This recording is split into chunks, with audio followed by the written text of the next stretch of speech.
Welcome to another episode of The Modern Moron. I have a very, very special guest lined up for you in this edition.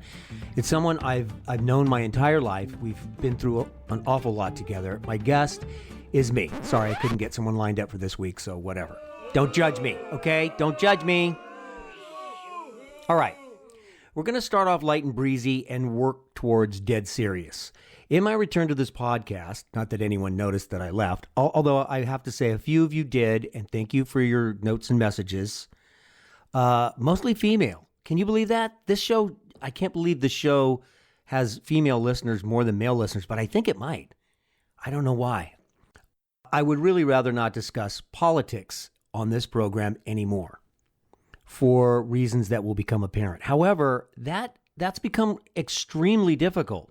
So rather than treat politics as taboo, I'm going to try to be just be curious about it, whether it's a view I agree with or be even more curious about ones I don't agree with, which I don't agree with most of them. So I got into a huge argument with the senator over this, and the senator being probably my most regular guest on this program.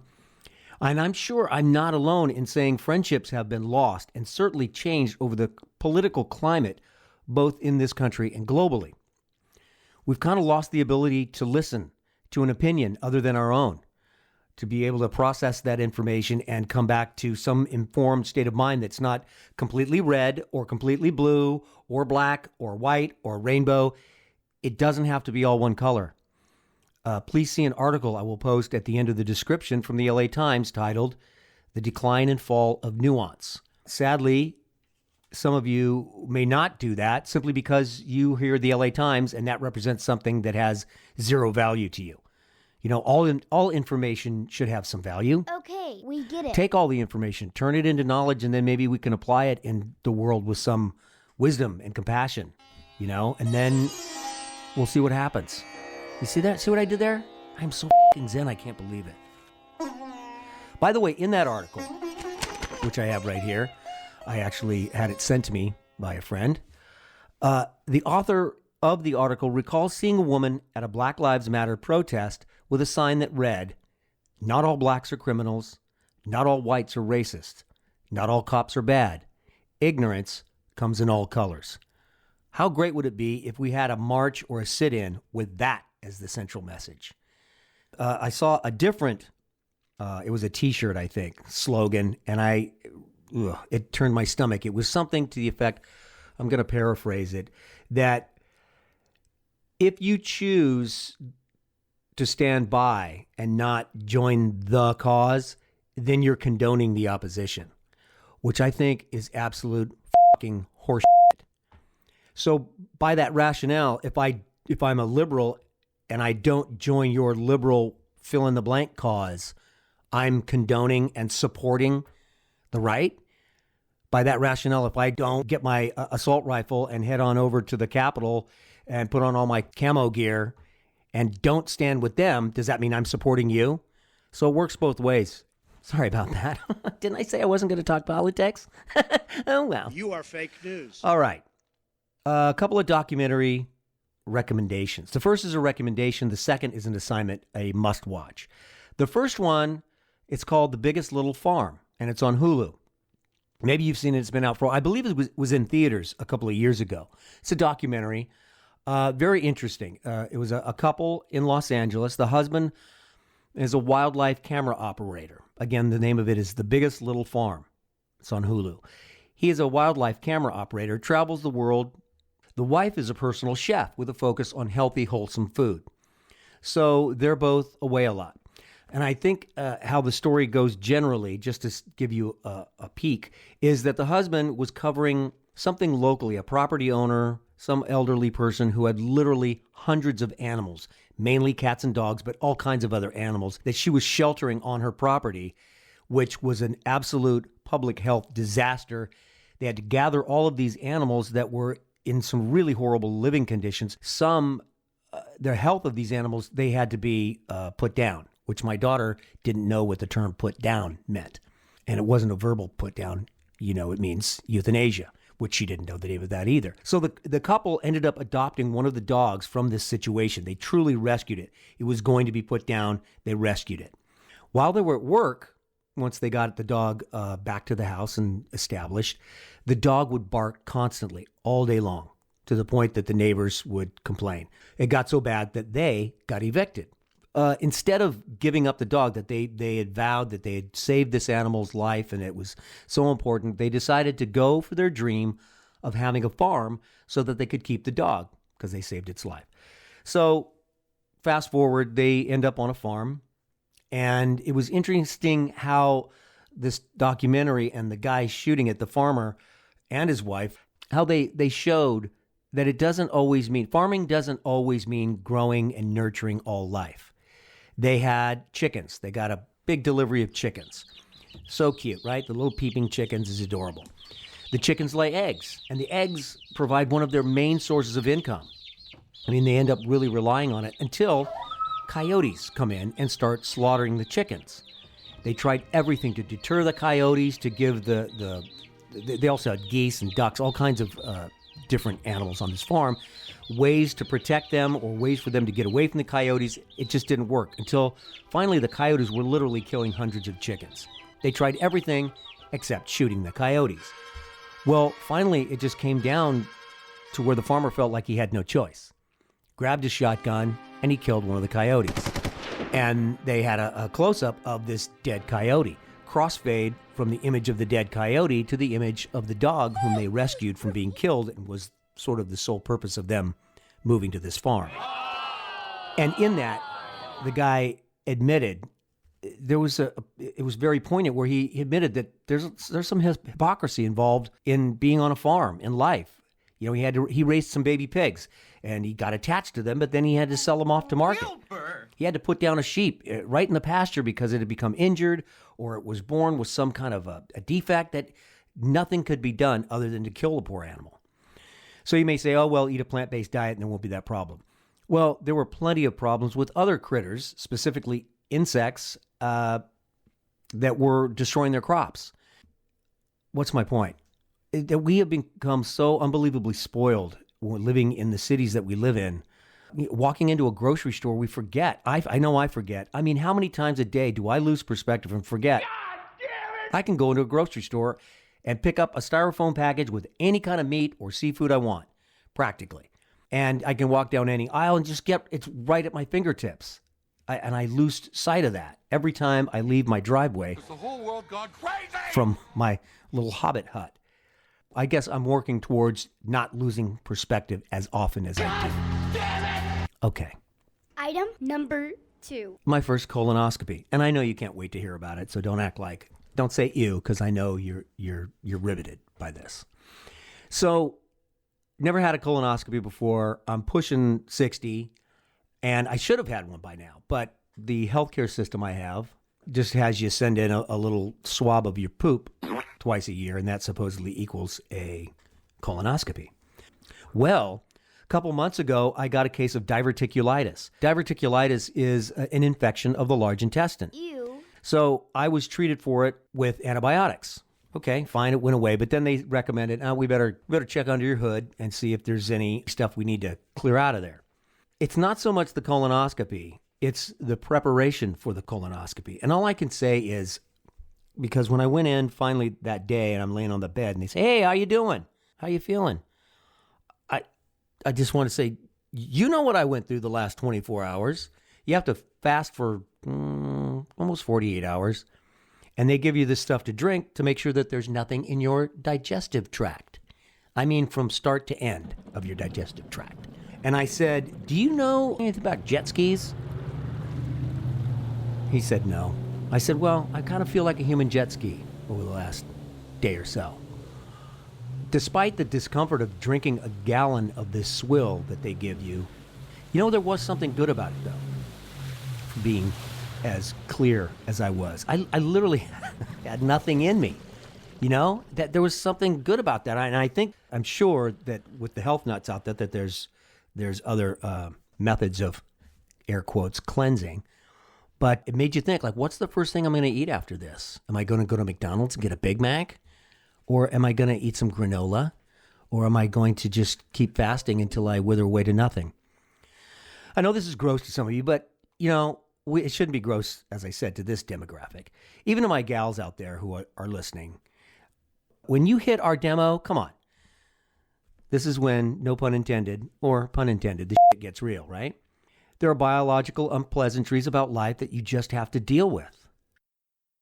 A reason why I feel like I can talk to you about this is because it's just you and me right now, too. Probably, right? Nobody listens to a podcast in a group, okay? This isn't 1937. We're not gathered around the radio, right? So since it's just you and me and there's no audience listening to this, then there's nothing to be embarrassed or uncomfortable about, right? So I'm going to pretend that it's just you and me and that nobody else will hear it. So I'm in the bed. I'm talking to the guy. He puts the IV in me. And I'm wearing that fabulous gown that opens up in the back. I don't know why they even put ties on it because they don't want it to tie in the back. I'm lying on the bed. I got my sedative. And I was out like a light. I don't remember anything about it. People say they remember or they're able to look at the screen. Nothing. Done. The prep was the worst part, right? That was the worst part. That's all I'm saying. And being groggy for the rest of the day. But what's next? Item number 3. Now we're going to go back to another documentary. And this one is not a suggested, this is mandatory. This is an assignment. It's called The Social Dilemma. It's on Netflix. Remember, I assigned you to watch The Great Hack, which was all about what happened in 2016. And if you haven't watched that by now, and there's an election coming up in like a month, I don't understand why you're not doing stuff like that, especially when I've told you already. Come on, people. It's all about technology and how it's fucking up our lives, not taken with the proper perspective again. And if you don't watch it, it's the equivalent of just burying your head in the sand. Although it's not that burying your head in the sand doesn't have its appeal in the short term. I mean, I'm right there with you. But you've got to watch The Great Hack on Netflix and then watch The Social Dilemma, as uncomfortable as that may be. Okay? Don't watch both of them the same day, though. That would overload your circuits. I'm going to start out by playing you a clip from the director of this documentary. His name is Jeff Orlowski. And what he's talking about in this clip is how social media is affecting us on an individual level all the way to a global level. And this goes all the way to individual websites and news sites, etc. So this is what he has to say. And this is not from the documentary, but from an interview he did. And the clip is approximately over a minute, but less than a minute and a half, just to give you an idea what you're in for. Okay, shut up and play the clip. I think what we've seen here is the spectrum of consequences that happen at the individual level and at the societal level. So as we were talking about these incentives and what's going to get you to come back and get you to stay and spend more time on the platform, because that's customized for every single user, we all have these different things that it brings us to. It's also slightly different on an Instagram platform versus a YouTube platform versus Facebook versus Twitter versus TikTok. But each of those are using that same fundamental, like, how are we going to get them to come back and spend more time? In some cases, with the Instagram story and with young girls and mental health, we are seeing rises of increasing self-harm and increasing suicide rates, not just attempted, but completed suicides through that process, and we're seeing all the evidence to back that up with Instagram stories and self-image comparison and fear of missing out, and that's at the individual self-harm level. And then you can factor all the way through to the societal level with political polarization, misinformation, conspiracy theory running rampant. We're seeing a breakdown of shared truth, and it just seems extremely harmful to me when we have this concept of customized news. Customized news is just an oxymoron in and of itself, and yet that's what we've scaled across the globe. Wow. A breakdown of shared truth. How about that? That reminds me of our buddy Rudy Giuliani. It's somebody's version of the truth, not the truth. A conversation Truth is about... truth. I don't mean to go like... No, it isn't truth. Truth isn't truth. Have your news served up to you just the way you like it. Delicious. So good and tasty. Eat it with your left hand, eat it with your right hand. Okay, back to our documentary, The Social Dilemma.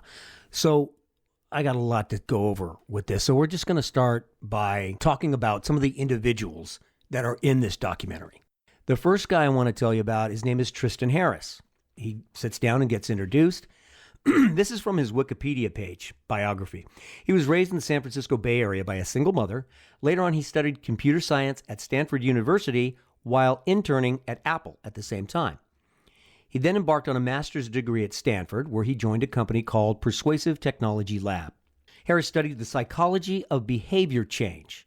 Okay, so he's not just a computer programmer, he's also studying psychology, specifically the psychology of behavior change. Tristan was classmates with one of Instagram's founders, Kevin Systrom, and helped create a demo app with the other founder, Mike Krieger. In 2007, Harris dropped out of a master's degree at Stanford. He launched a startup called Aperture, which was focused on bringing instantaneous search to content on the web. Google acquired Harris's company, Aperture, in 2011, and he ended up working on Google Inbox. Now, this is important. His opinions, this is also from Wikipedia, take that for what you will. His opinion on technology use. While working at Google in 2013, Harris sent around a presentation to a handful of coworkers, which was titled, "A Call to Minimize Distraction and Respect Users' Attention." I began writing what they call a mission statement. Not a memo, a mission statement. You know, a suggestion for the future of our company. A night like this doesn't come along very often. I seized it. What started out as one page became 25. Suddenly, I was my father's son again. I was remembering the simple pleasures of this job, how I ended up here out of law school, the way a stadium sounds when one of my players performs well on the field, the way we are meant to protect them in health and in injury. With so many clients, we had forgotten what was important. I wrote and wrote and wrote and wrote, and I'm not even a writer. Suddenly, it was all pretty clear. The answer was fewer clients, less money, more attention, caring for them, caring for ourselves in the games too, just starting our lives. Really. Hey, I'll be the first to admit it. What I was writing was somewhat touchy-feely. I didn't care. I had lost the ability to bullshit. It was the me I'd always wanted to be. I took it in a bag to a copy mat in the middle of the night and printed up 110 copies. Even the cover looked like The Catcher in the Rye. I entitled it, "The Things We Think and Do Not Say. The Future of Our Business." So Tristan Harris wrote this paper, A Call to Minimize Distraction and Respect Users' Attention. In that presentation, Harris suggested that Google, Apple, and Facebook should, quote, feel an enormous responsibility, end quote, to make sure humanity doesn't spend its days buried in a smartphone. This included a 141-slide deck, a presentation, which was eventually viewed by tens of thousands of Google employees and sparked conversation about the company's responsibilities long after he left the company. He even said in the documentary, everybody was talking about it, and then it just went away. They went on to the next thing, just like we do on our smartphones. But in his presentation, he discussed 5 human vulnerabilities, which I will go into just a little bit.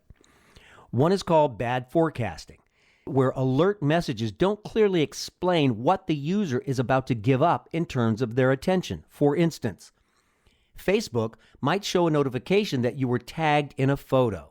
While this alert might suggest you'd quickly see a photo, you're probably going to actually spend 10 minutes inside Facebook, which is exactly what Facebook wants you to do.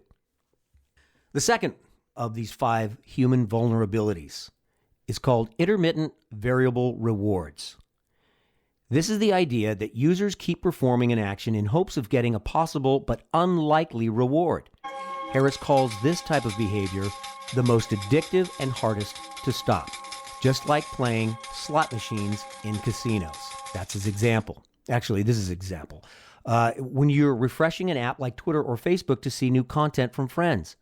Quote, we spend lots of time. Are we getting the same value back? He asked this before suggesting that Silicon Valley should design to minimize the presence of intermittent variable rewards and reduce addictions. Where's my money? But because it's profit-driven, that's exactly the opposite. Their profits will go up. If you're going into Facebook to check, oh, I just want to check this one photo, you don't check just this one photo. You end up spending 1 minute, 5 minutes, 10 minutes on Facebook, scrolling past ads, giving Facebook more information to target the ads that it sends you.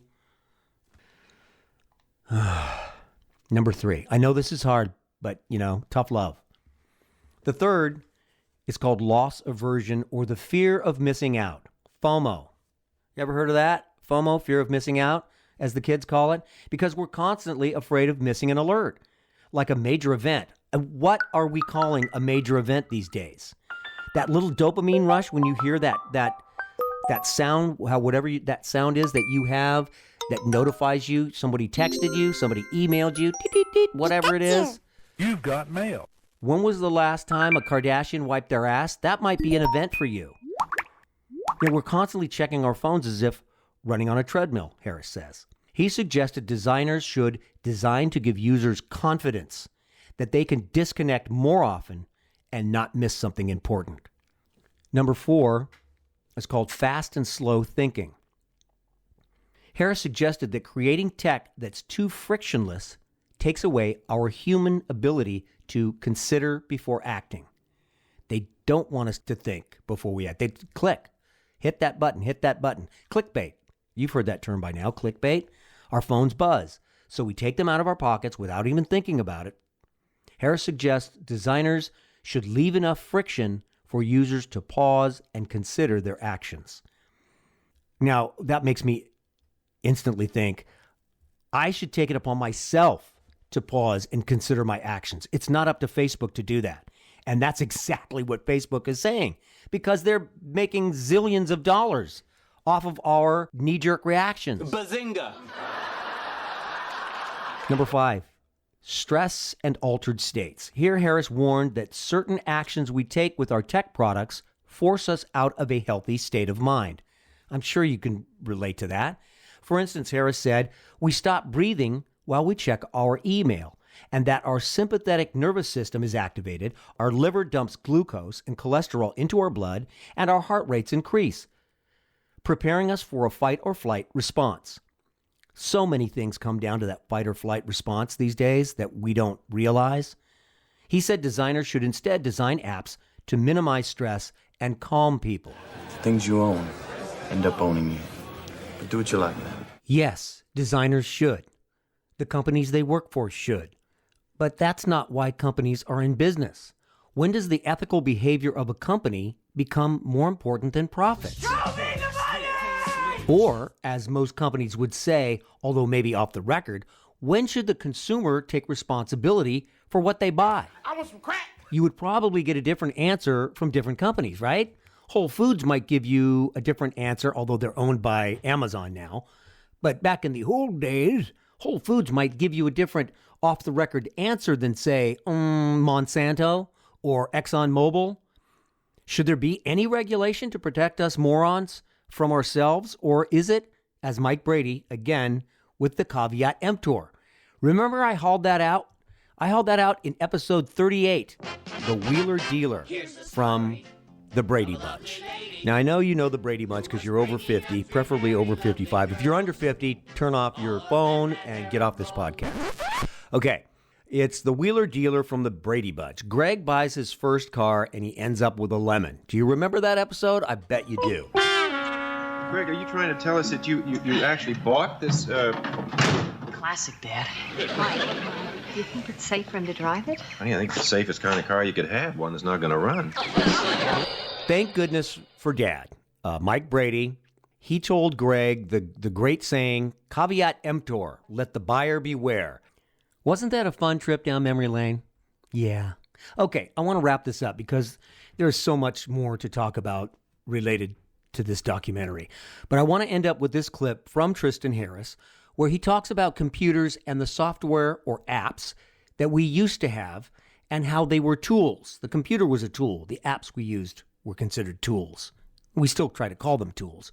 But he compares that tool like any carpenter's tool and how the apps we use today are very different types of tools. This is so critical. When you think of a hammer sitting there in your desk, there's not a team of 1,000 engineers inside of that hammer with an AI pointed at you, trying to figure out what would get me to pick up that hammer in exactly the right way at exactly the right time and use it in exactly these specific ways to hammer those specific nails.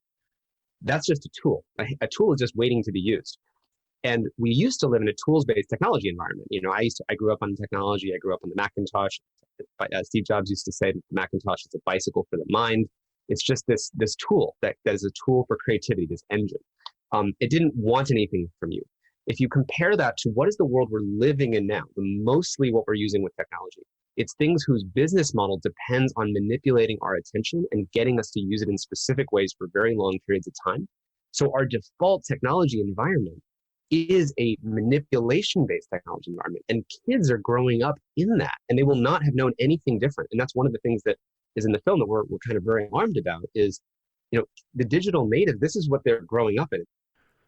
Manipulation-based environments. That's what most of our social networking apps, all of them, that's what they all are on our smartphones that we have with us 24/7. And I'm sure you realize all your favorite flavors of news are all on social media as well, vying for your eyeballs. Once again, that was Tristan Harris, who is a design ethicist with a nonprofit organization he founded called Time Well Spent. The documentary, however, that's the important thing. It's called The Social Dilemma. It's on Netflix, and it is a must-watch.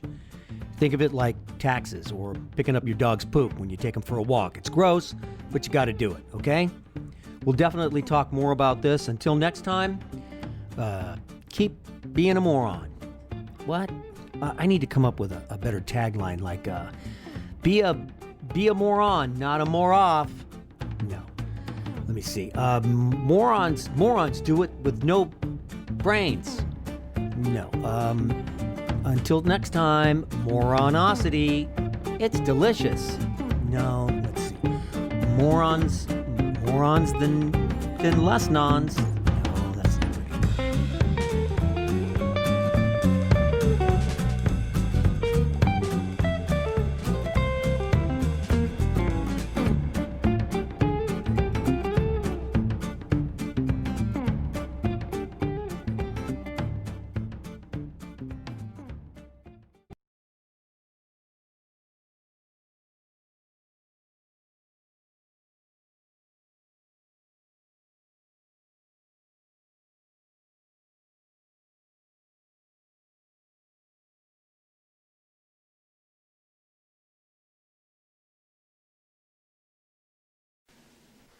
The point is, ladies and gentlemen, that greed, for lack of a better word, is good. Greed is right. Greed works. Greed clarifies, cuts through, and captures the essence of the evolutionary spirit. Greed in all of its forms. Greed for life, for money, for love, knowledge, has marked the upward surge of mankind, and greed, you mark my words, will not only save Teldar Paper, but that other malfunctioning corporation called the USA. Thank you very much.